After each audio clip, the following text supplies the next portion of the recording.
Hello, everyone, and welcome to the Asher Marketing Podcast. I'm Anthony Giuliano, and my guest is Cory Sprunger. Cory, how you doing?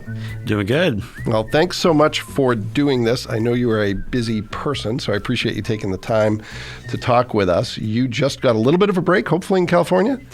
We did, yep. My wife's family's from California, so we got to get out there for Christmas, and happy to be back in the Hoosier State. All right, and were the kids with you?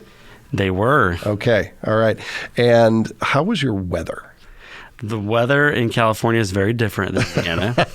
So when it was 50, 60, they were, putting their parkas on and all that, and we thought we were in pretty good shape. Yeah, and you went right over, was it right over the holiday itself? Yeah, right over Christmas and New Year's. Yeah, so you missed a nice Arctic blast here in Indiana. So you got out of town at the right time. We did. We were happy for it. So good call. Good call. Well, we want to talk a little bit about the work you're doing with a new entity, Sprunger PEO. But before we get to that, I want to talk about your career path. And I want you to start at whatever the beginning is for you. Obviously, you ended up as an attorney. You have an entrepreneurial streak. You have some political work that you do. When did you start thinking about all those things? And what path were you originally on? Did you stay on that path, or did you divert from it? Well, that's a good question. When I was in high school, one of my friends had came to me and said, "Do you want to be a page in the Indiana Senate?" Mm-hmm. And I said, "That sounds fun." But then I went home and thought, if the Indiana Senate has pages, I'll bet you the U.S. Senate has pages. And so I looked it up, applied, and really had nothing special on my resume, but somehow got lucky enough and got picked. And so I went out there as a high school student for a half a year. And that kind of set the trajectory for, I don't want to say bigger picture thinking maybe, but just not being constrained by boxes all the time. Yeah. So I did that, and then in undergrad, went back out to D.C., worked in the Bush White House and the Republican National Committee a couple of years, and sort of went that direction, and then decided to go into law school because I want to make laws someday. I want to be part of public service. But then I decided to come back home and start my own practice here in Indiana. We went to Pepperdine out in California, but decided to come back home. So brought my wife with me and came back to the Hoosier State, started a family here in my hometown of Bern, Indiana. And since then, we just, like I said, keep the boxes open. And we started thinking about what it means to be a lawyer in a small town and the very unique obstacles that are presented. So what made you decide to go to Pepperdine? Was it the program? Was it that you had met your wife and she was there, or what was the attraction to going out to California? That is a long story, but the short version of it is that there was this Saturday before law school started. Okay. And I hadn't decided between IU Bloomington and Pepperdine yet. Okay. And I had offers at both. Yeah. And I was working on a presidential campaign out in Iowa. Yeah. So I had everything I had in my car, and I had to either stay put or go west or go east. Okay. And I'm a faith-based person, so I went off into a cornfield, and I said, "God, you got to tell me. There's no more waiting. I got to know." Yeah. And through a series of events, I felt really strongly that he said, "You could go to either one. They will fit in my plan." And I said, "Well, Malibu sounds a lot more fun than Bloomington." Well, if it's good for you, so we're going to go to the beach. Yeah. Yeah. So the next day, went out that direction and got there by Tuesday. Orientation was Tuesday, and met my wife in line at orientation. And lo and behold, she was down to Bloomington and Pepperdine as well. So it makes you wonder, how that would have played out. Okay. So your wife is raised in California. What was the conversation like when you said you wanted to move back home? It was not too much of an issue. She had been to Indiana before. Yeah. She did a lot of FFA stuff. And so she had been to the national convention. And so she was familiar with Indiana. At the time was back in the Governor Daniels era. And, she, a lot of people she had worked with when she was out in D.C., she worked for Congressman Nunes. They had said a lot of good things about Indiana. And so she had a positive impression of our state.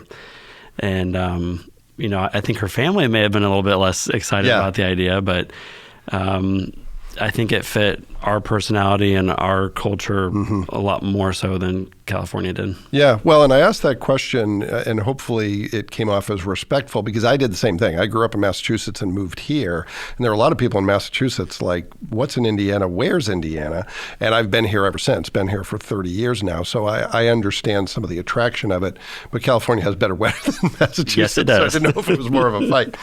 So you have a really multifaceted professional life, if you can call it that, service life. You've got, let me make sure I get everything here, Sprunger & Sprunger, which is a law firm. You have Sprunger PEO, which we're going to talk about in depth, which is outsourced services for small firms and solo practitioners. You have an interest in missions, and you have an interest in public service politics. How do you make all that work?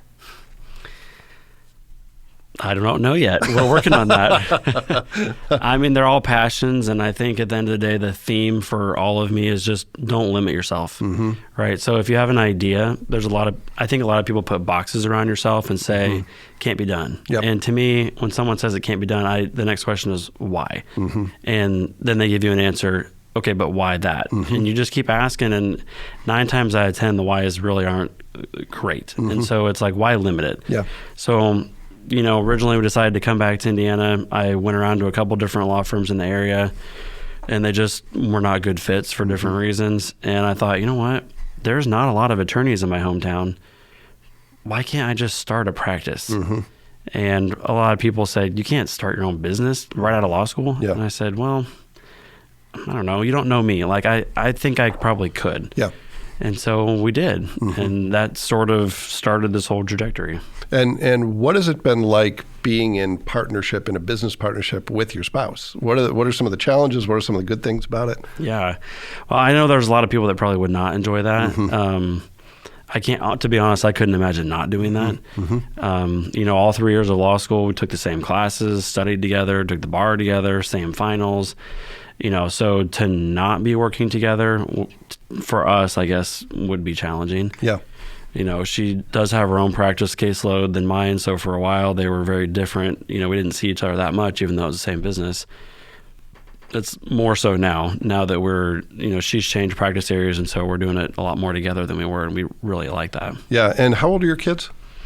Well, we have 3 kids right now. So we've got a 6-year-old, 4-year-old, and just turned 2-year-old. Okay. All right. So maybe less sleep than you'd like sometimes, but it all works together. Yes. So what was it, and you've alluded to this, it aligns with where you are from a value standpoint, but is there anything else you can point to that made you say, I'm going to take a different path. I'm going to do what a lot of attorneys don't want to do.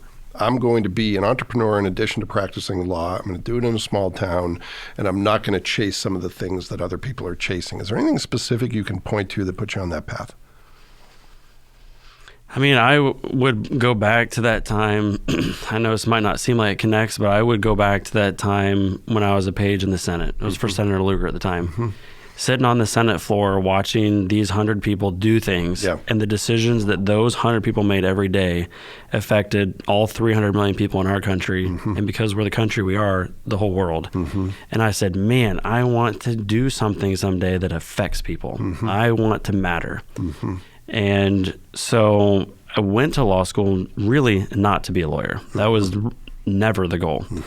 So for me, I did it because I thought I wanted to get into public service someday. But then once I got into law school, did all that, then came back to start a practice, once we got there, I'm just not like other lawyers. My brain is not wired like a lawyer. Sure. It's wired like a business person. And so I came at it from a very different approach. Yep. So was there any entrepreneurship in your family when you were a kid, or is this brand new? No, not really. I mean, I did like mowing lawns and things like that, and started a little eBay company when I was in junior high, but that was me, I suppose. Okay. All right. Well, let's talk about what you're doing now. And I want to focus on, certainly talk about any of the aspects of your professional life, but the one that's super intriguing to me for a lot of different reasons is what you're doing with Sprunger PEO. For those who might not know what a PEO is, if you can explain that and then talk about what you're trying to accomplish with the business. Yeah. So traditionally, a PEO is a professional employer organization. And the concept with PEOs has traditionally been for smaller businesses that want to outsource their HR needs. That's usually what it has been. So in Indiana, it's a licensed agency. You go through the Department of Insurance to get these things created. And the idea is we all work together. So instead of each one of all these little companies having their own HR person and having their own payroll processing and all this, you can combine the effect of everybody. Now you can qualify for employee benefits that you never could with a two-person shop. Yep. That's how it started. Okay. We're taking it to the next level, which is let's do that for HR and payroll, but let's also do it for all the other things that small law firms in particular need.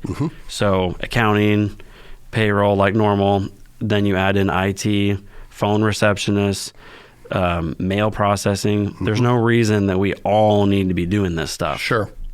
And where are you focused in terms of the size firms that you want to help? What do those look like? The biggest bang, the biggest influence is going to be people, law firms who are probably in that 1 to 5 lawyer firm. Yep. There's definitely a benefit for those above that, but what happens is the bigger you get, the more you naturally, you don't even have to think about it. Yeah. You start having administrative staff for the whole team. So all of a sudden it makes sense to have an IT person. Yep. Instead of all of us doing little bits of IT, Sure. we have one guy. But when you're only 2 of you in a firm, Yeah. nope, you can't have an IT guy. Sure. Together, now all of a sudden we say, all right, this firm of 2, this firm of 2, that firm of 2, none of us could afford an IT guy.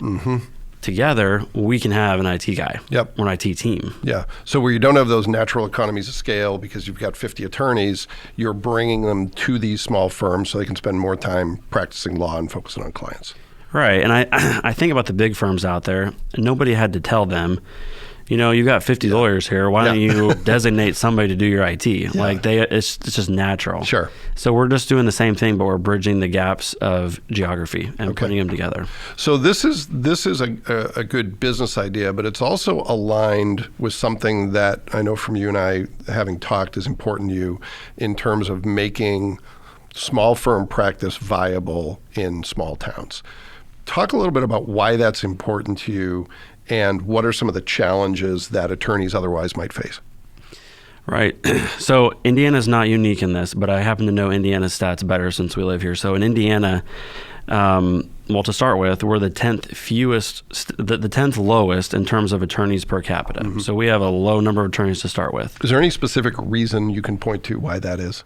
I would say primarily because of this nationwide trend of lots of attorneys in the urban areas and super few attorneys in the rural. And because we don't have a lot of urban areas, that puts us to the lower end. Got it. So if you break that down in Indiana, we've got 92 counties. Of those 92 counties, 60% of our lawyers are concentrated in 4 counties. So you get outside of those 4 counties, you've got 88 counties with 40% of the lawyers. Another way to put it is if you do it on a per capita basis, the number of lawyers per citizens is 300% less outside of those 4 counties. So the problem is there are no lawyers out there to do the work. Yeah. Well, and that's, I would imagine it's compounded by the fact, and tell me if this is wrong, but a lot of young people have ambitions to go to larger urban areas, at least at the start of their career. So that's a pretty big challenge to take on, because ultimately what you're doing is, in addition to running a law firm, in addition to having a small family, in addition to doing some public service, you have a startup. So what are some of the things you're doing to offset some of the objections in the industry, some of the things that might, get in the way? What are you doing to address those? Right. So the issue, the way we look at it, there's three barriers, I guess you could call it, to starting to young professionals coming back to rural areas. And the first one, let me back up, I guess, and just say this. It poses the question, why doesn't the normal market forces fix this? Because typically you'd think, all right, we've got a low supply and high demand. Why don't prices just shoot up, which then causes the fix all by itself? Like, why isn't that happening? And really it comes down to these 3 reasons. The first is you've got a barrier that even if you were to come out here, you can't capitalize on high bills because you have to spend so much of your day running the business. Okay, so the average lawyer in Indiana is only billing 2.5 hours out of an 8-hour day, which means they're not doing what they went to school for. Sure. They're running a business. So we can fix that. The second barrier is the high cost, because you're buying everything at a premium because you're buying it for one or two people. We fix that. And the third barrier is the perception, which is somewhat what you're getting at. Yeah. And there's this idea that I got to be kind of ritzy in a big city and all this. But there are a whole lot of attorneys that would like that small town feel. Yeah. They feel like they're making an impact. They just don't think it's doable. Yeah. Well, and my experience, having moved from a large suburban area outside of Boston, is that it is way easier to connect the dots. Even in Fort Wayne, which is bigger than some of the rural areas you're seeking to serve, way easier to connect the dots. If you want to make a difference, you can. The joke that I always say is that when I was growing up in Boston, there was people whose full-time job was to keep me away from the mayor. Now you live in a city where the mayor opens the door for you because it's just that type of community, and I think that's magnified in smaller communities. So it's a difference of, you might not have the lifestyle that looks that great on Instagram or looks as good on Instagram, but you have a real life. You have the ability to make a difference, the ability to spend your time the way you'd like to spend it with the people who really matter. Well, and what I would say to those young professionals that maybe have that perception is, look, do you want to matter? Do you want to make a difference in the world? Do you want to have a work-life balance? Do you want to have more than just your work? And the answer to all those things is what a small town opportunity offers. Sure. I know I sat one day in our church balcony. That's where we usually sit. And I looked down. We have a church of about 300 or so. And I looked through and I looked at all the pews. I mean, obviously I wasn't paying attention to this sermon at the moment, but I'm looking through here and I thought, you know what? Every single pew except for one, I helped somebody in that pew. Yeah. And that you go to a big firm, no, that is not how that works. You can't even say that about your colleagues who you work with. Right. You helped all of them because they're working in silos. So this is the Asher Marketing Podcast, so I'll ask you a marketing question. What are some of the challenges you ran into from getting the name out there in terms of building the brand, connecting with prospects? Obviously, we'll disclaim that we're working together on this, and we appreciate the opportunity to do that. But what are some of the things you're focused on personally in building a business from the ground up and making this concept, which is a fairly new concept, known to the folks you're hoping to reach? Yeah, I mean, I think one of the biggest things is that you can have all of the benefits of the small town and have all of the income of a big town. And that is something that is hugely instrumental in bringing and making the viability of small towns. It's not just for the lawyers who are coming back, but the small towns themselves need this. And it's not just us. I mean, there's a shortage of physicians, doctors. I mean, there's a physician of all kinds of professionals coming back. Yeah. And if we can bridge these kind of gaps, that gives the small town the viability for the future. Well, it becomes viable and it becomes, viral in a sense. If you have, professionals who are working in the community and helping stimulate the economy, it's easier to attract those other groups of professionals, but it's got to start somewhere. So let me ask you a question, going back to something we've discussed, but I want to hear your perspective on why Berne, Indiana. What makes Berne special? Why are you there? Why do you stay there? You could do, you could move to a small town just about anywhere, but why is Berne the place you want to be in? Well, Berne is home for me. And so that's, where I grew up. That's who I know. All small towns are special, I think, but to me, Berne really is a little bit extra special. Not just because I grew up there, but the longer I've been there, the longer I realize it's different. There really is something a little bit special about it. I think all small towns, you go to the grocery store and you see people especially having kids growing up now. Yeah. And I remember my dad used to tell me when I was growing up, he said, if you do something wrong, you better tell me because someone else is going to tell me, and it'll be a lot better if I get it from you. And if, some people would not like that, but the flip side is now that I'm raising kids, I like the fact that the whole town are kind of parents, to some extent. Yeah, well, and kids need those. I was definitely a kid who needed those boundaries and didn't always have them. But, as someone, my son's now 23, but I liked, again, Fort Wayne's a little bit larger, but I liked the accountability that I knew there were going to be eyes on him. And that, we kind of had this relationship where you can see what I do affects you and how you are perceived, and the same is true. And I think that made him a little bit of a better person. person. At least I hope so. Or either that or I lucked out. Let's talk a little bit about the team that's helping you do this, because you're not an IT professional. You have some HR knowledge, but you're not an HR professional. How are you making this happen and actually deliver the services that you're providing to the firms you're working with? Right. Well, it comes down to basically strength in numbers, right? So the more numbers we get, the better this is going to go. Yeah. We get an IT professional in who knows what they're doing, and then we say, what are the vulnerabilities? What are the things that solo and small firms don't know are a risk? And then we get in there and we start saying, okay, yeah, we could get ransomware. We got to do something about that. Okay, we could get, a wire fraud, and then you start talking to the insurance companies and they say, oh yeah, you got major problems. And then you say, all right, all these solo small firms have no clue. That's not what we went to school for. Sure. So let's get someone in that does know and get us all on way better footing than we were. So it's about bringing those people in who know what they're doing. And the more this thing continues to snowball and the more people that are willing to work together, just the better everything gets. Yeah. So what is your vision down the line? Where do you want Sprunger PEO to ultimately be? Do you want to stay focused on Indiana? Do you want to expand? What are you hoping the business becomes? Yeah. I mean, I've never been one to limit things.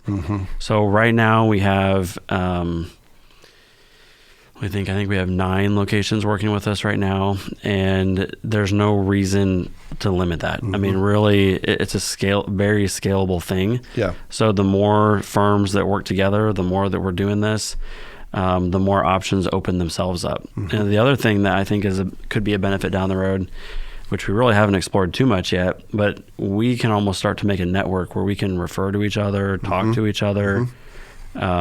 You can't have any kind of referral arrangements. I'm not saying that, but you have somebody you can talk to, someone that you might be down in Evansville and you've got a client calling about somewhere in Angola, and you're like, hey, you know what?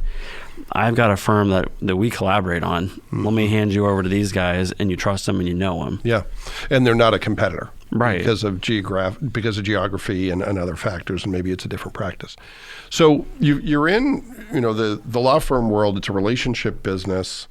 But in the PEO world, you've got to harness technology. How are you bridging that gap between the relationship piece? People have to be trusted in order for the business to thrive, and leveraging technology in a business that maybe has been a little bit late to the game with some of the technology. What are you doing to bridge that gap? Well, I think you're 100% correct on that. So law firms are unique in that there is an ethics rule that you cannot own a law firm unless you're a lawyer.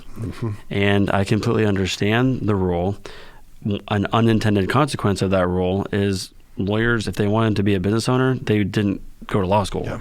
So what happens is you've just eliminated the pool of ownership out there to people who are, that's not their first priority to innovate.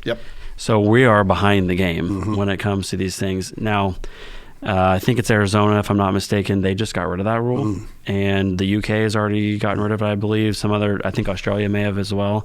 These are all former English common law places. So if that happens here, then there will be a unleashing, because you'll have some big investors come into the place and say, hey, you guys are 20 years behind. And they will dump in, and if we're not ready for that, we're all going to be in a little bit of a shock. Yeah, sure. So the technology's there. It's very easy to do, very scalable. It's not hard.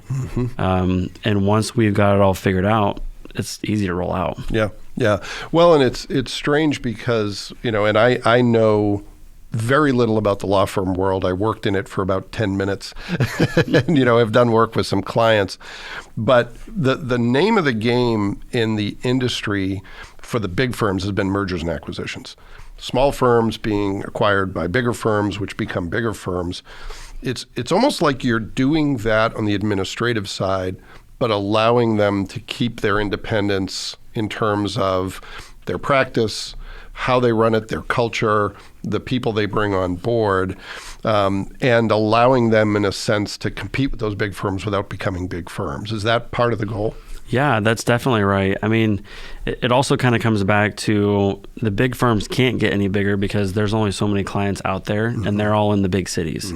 So the big cities are oversaturated. So they can't just get more attorneys and go get more clients, there's not enough of them. Yeah. The small firms are exactly the opposite. Out in the small town, we can't service the clients. There's not enough of us. Yeah. So if we don't have to play that merger game, but what we can do is just say, how can you make an attorney go from billing 2.5 hours to servicing their community with 6, 7, 8 hours of their day? Yeah. Okay. So in your 100% of Cory hours that you have to use every week, what percentage of your time is going into Sprunger PEO, and how are you dividing the rest of the pie? Yeah, I don't know. That's a great question. No, I don't know. Yeah, that's a great question. A lot of what I'm doing right now is teaching, training, and getting things going. One of our staff made the point today. They said, you really are or need to be a teacher of teachers. Like you can't be teaching everybody everything. Yeah. So we're trying to, leverage that a little bit and get that going. But yeah, there's a lot of irons in the fire right now. Yeah. All right. Well, with that, let's pivot to the quick hit part of the show where I ask you a few questions that maybe lead to concise answers, if I can ask the questions concisely. The first has to do with career advice. You've got young kids, probably too soon to be talking to them about careers, but hopefully you can influence their thinking a little bit. What do you think is the most important thing for people to focus on when it comes to career success and fulfillment? Well, truthfully, I would say, I do believe that all of us we're all made in God's image. I do believe that. And so to me, what is he calling you to do? You don't need to know every single little detail, but where do you feel called? What kind of thing? Everything else will line up. It'll match. Figure out what you feel called to. And if you're honest with yourself and don't just say what you think you want to hear, what are you called to? And then go do that and, do it well. Well, and I think it's also, especially for someone like you who's running a business and depending on the expertise of others, it's also important as part of that to recognize what your lane is not and say there's people out there who are better at this than me. They've got it. I'm going to focus on what I do well and really add value in that way. Yeah, and I do remember telling some people recently, I said, make yourself valuable. So, sometimes people will say, well, I want a raise or I want this. And I'm like, look, from the owner's perspective, from the rest of the world's perspective, we're a capitalist society. That means make yourself valuable. If you want to be paid well, if that is what your goal is, then find something that's valuable to somebody else, because that's the government shouldn't just give you money.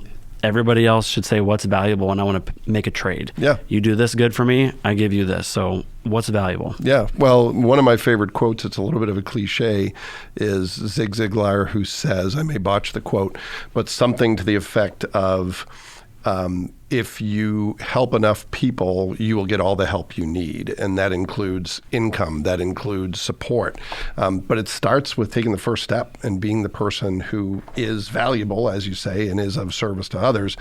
Then all kinds of good stuff will find you. But if you're not willing to do that first, if you wait for someone else to help you, it's not going to happen. Right. So second question, this is either going to be a really difficult one or a softball. What are some things about your working world that are misconceptions or myths? Could be about being an attorney, it could be about being a business owner, it could be about this new business that you're getting off the ground that you would like to debunk, or some things that maybe aren't as well appreciated as you'd like them to be. One thing I would say is that I don't care what the profession is, there's good people and bad.